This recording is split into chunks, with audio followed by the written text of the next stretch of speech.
Tyvis, you had sent us this clip in the group text this morning, and you were not on the show when we kind of touched on this a little while ago. So I'm going to play a clip.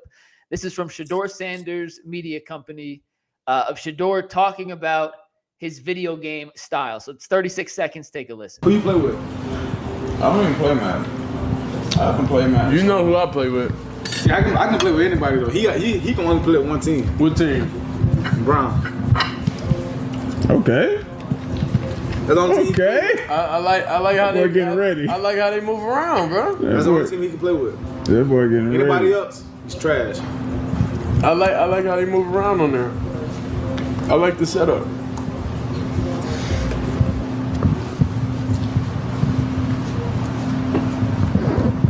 I'm about to get on the podcast. I'm just finishing my.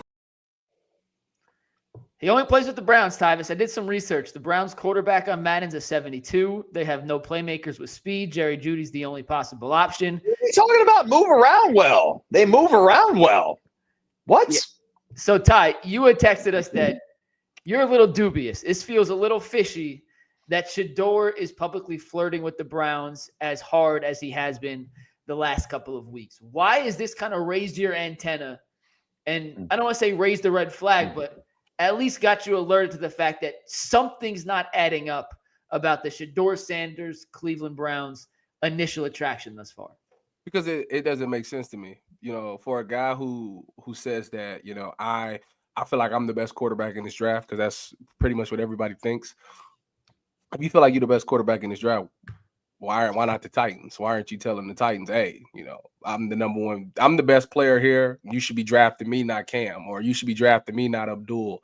Like, that to me is fishy to me, and I think that, going through the process, unless the Browns have already come out and said, we're taking you with the number 2 pick, like, to me, it's always about everybody's always like, I want who wants me. I want to go to the right situation, things like that.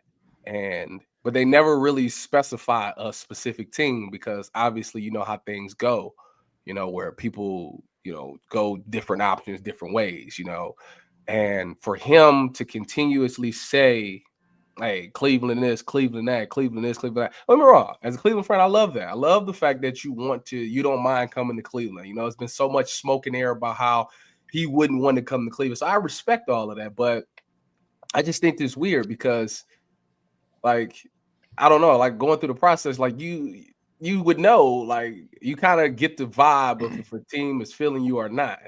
And the fact that he continuously keeps saying Cleveland's name, Cleveland this, Cleveland that, and not Tennessee, like, that to me is just kind of weird to me.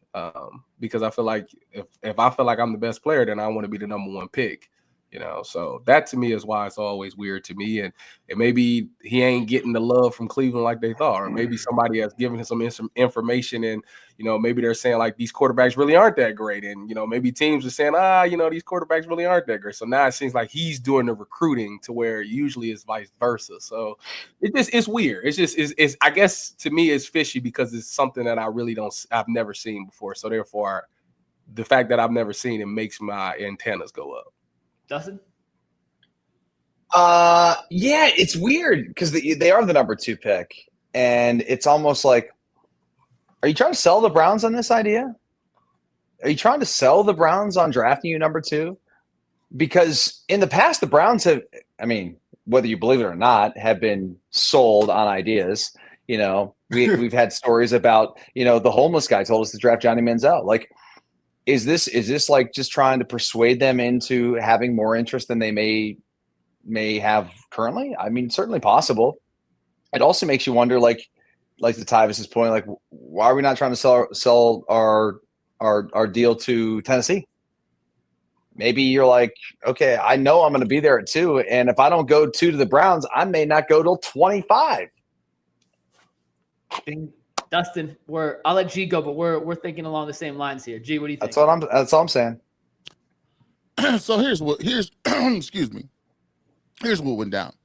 So Cam and Shaduer are friends. They worked out prior in the offseason. They worked out prior to this season. It worked out a couple of days ago. They are friends. They are very competitive, and they talk.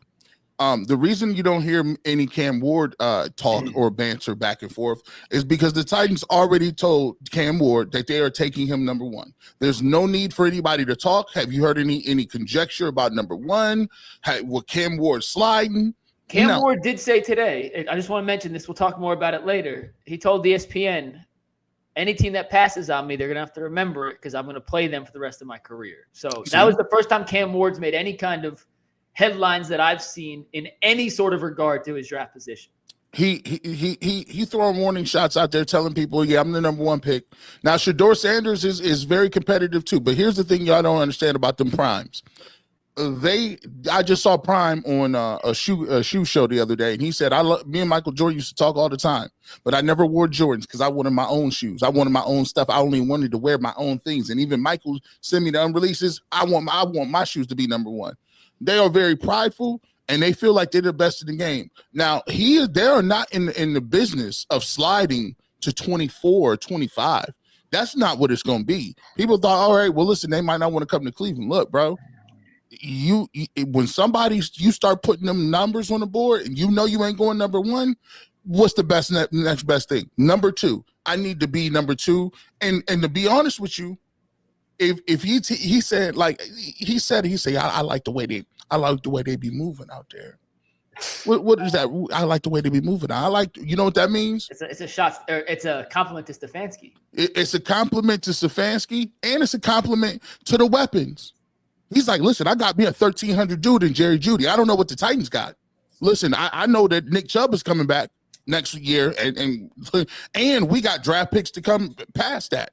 So if you look at the weapons, you look at what he's saying, I wouldn't mind, because look, before the season, people saw about the Browns being a top 5 Madden team. He probably feels like, look, I'm the answer. I'm that nice. We could be back quicker than they think.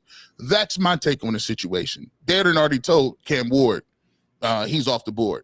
Now, Shedeur is trying to get the Browns to tell him in that first visit, yeah, we're going to take you. Don't say nothing, though.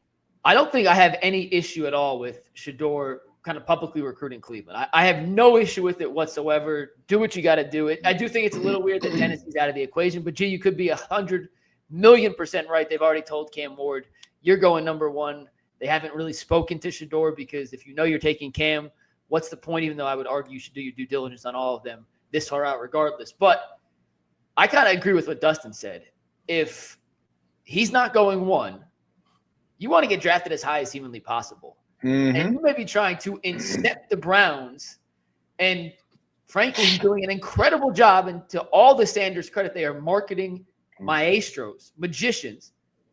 All these videos that come out, more and more people in Cleveland that are online that support the Browns are now saying, that's our guy. We got to take him. Like, we love Nick Carnes. We joke about Nick Carnes all the time. Nick Carnes writes a love poem to Shedeur Sanders every morning now on Twitter. Like, it's reached that level of Shedeur wants us. We want him. Cleveland, how often has Cleveland been picked by free agents in the history of the Cleveland Browns? Like twice maybe, if that. How often do free agents pick the Cavs or the Guardians or the Indians of past over other cities and options? Well, Shedeur is picking Cleveland here, right? And do you know how hard it's going to be for Andrew Berry and Stefanski to say, I know you want us and you play the position we need and it's the most important position in the sport, but we're going to go elsewhere. Like, that's going to piss off a lot of fans. If that, I'm not saying they should listen to the fans. I'm just saying the public sentiment around that is going to happen. So I actually applaud Shedeur for turning up the heat and kind of putting the pressure on Cleveland to make it as hard of a decision as possible to pass on him if they so choose. But I agree with what Dustin said from the beginning. If he doesn't go 2, he may not go to 6. He should be going to the Giants or the Raiders. You think, but what if they don't like him? Oh. I'm just saying, like, if the so now quarterback you class started. isn't So as now good as everyone you says, are. then It's fishy. I'm just saying it could be a slide. Like, there's no guarantee these guys are going first, second, and third like last year. Like, it was a lot. All I know think about it like this: when did Aaron Rodgers go? 24th. All I know is that when y'all brought this up, somebody called me a hater for saying this and saying it was the stupidest thing they ever heard. That since Shaduer wanted to come to Cleveland, we shouldn't want him. I didn't say that. What I'm saying is that it's fishy. I'm just saying it's weird. It's just weird. Do y'all think this is the way I think about it? People like, to me now, the like on the pecking order, people will say, "Oh, you the quarterback for the Giants. That's a big deal." Or you the quarterback for I don't know, the Dallas Cowboys. That's always a big deal. Or the quarterback for the 49ers. I'm gonna tell you what, in the last 10 years, the biggest news stories come out of Cleveland. All of them. The biggest stories. And if Shedeur Sanders is looking around, that's the biggest splash in the game. If he goes to Cleveland after Deshaun Watson, after Baker, after all the Colt McCoys and the Johnny Manziels, if he comes to Cleveland, this is the last place where you can become an icon over nothing. Like, if you play well for the Browns, Baker Mayfield got a statue because of his one playoff win in people's minds and hearts. He's going to be the greatest of all time. And Bernie Kosar is not a Bernie. Go ahead. What is Shedeur's hashtag? Legendary.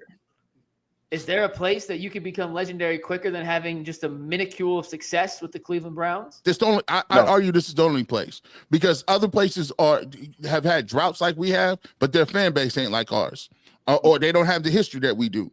If Shedeur Sanders comes in and plays well, the Browns are on TV every single week. I'm telling you, just like this. Even his little dance, he got a dance ready to go. He got a rap This is song. wild. Dustin, do you think what I said makes sense of him picking Cleveland to put a little pressure on the fan base and the front office to make that as hard of a decision as possible? There's no doubt. There's no doubt that that's part of this game plan here. He's getting the fans on his side. He's trying to get the front office probably on his side. I think Garrett's point about, giving credit to Stefanski and Barry in the roster, like by talking about these players in Madden, it's a funny little way to, I don't know, try to subconsciously get inside the Browns' minds of this is the guy who they've got to take. It's interesting, man. It is very interesting, and I'll say this much: it's pretty cool to see, and whether it has to do more so with the Browns or just with the money and the slotting of being the number 2 pick. I frankly don't care, because whoever comes to Cleveland, it's got to be a special person. And for somebody like most quarterbacks probably don't want to go to Cleveland. Nope. And wouldn't say a darn thing positive about the Browns because they don't want to be here. Think about it, guys. It doesn't matter how good you are. Most quarterbacks that get drafted to Cleveland fail. Or end up getting because of opportunity, because of the team, because of the ownership, whatever it may be. Circumstances dictate the players' failures in Cleveland. This guy doesn't see that. So that to me is like, ding, ding, ding. I like this, and I think the fans like that too. He leaned into it a little bit. Like he knows this is a place where careers come to die. Like, you leave Cleveland, you're a shell of yourself. Like, even Baker, the most confident man in the world, Deshaun Watson, they left here and they had to get counseling. We will argue, we will say stuff on Twitter. Like, it is brutal. And for a dude to come in and say, "Hey, listen, I like how y'all be moving," I'm like, "Are you trolling or what are we doing here, Tyvis? What you feeling that good?" It's great by him. Like I said, if he wants to come here, and I think that everybody has their mind made up that him and Kevin probably would be the best match out of all the quarterbacks. I love the fact that he's not running from it. His game fits the situation. He's a guy that don't run from pressure. He steps up and he delivers the ball when the pressure's in his face. Well, guess what? In Cleveland, same difference. Not on the field, off the field, and everything that comes with being the Cleveland Brown. It's a ton of pressure being the quarterback for the Cleveland Browns. So I love the fact that he doesn't run away from that and he's embracing that. It ultimately just comes down to the fact, do y'all believe that he can get it done? And that's not my decision. That's not nobody on this panel's decision. That's what the front office thinks. And the way that I know that this is a marketing strategy is because I've done it. I did the same thing with Ohio State. You know what I did? I put my face in front of Ohio State all the time. I was down on campus all the time. So they seen me all the time, and it worked. I ended up getting a scholarship to Ohio State. So there it is. So I that's why to me, I'm like, I know the game that you're playing, because you can't slick a can of oil. I did this already. So, yeah, it's ultimately comes down to if that front office believes that he's the guy or not.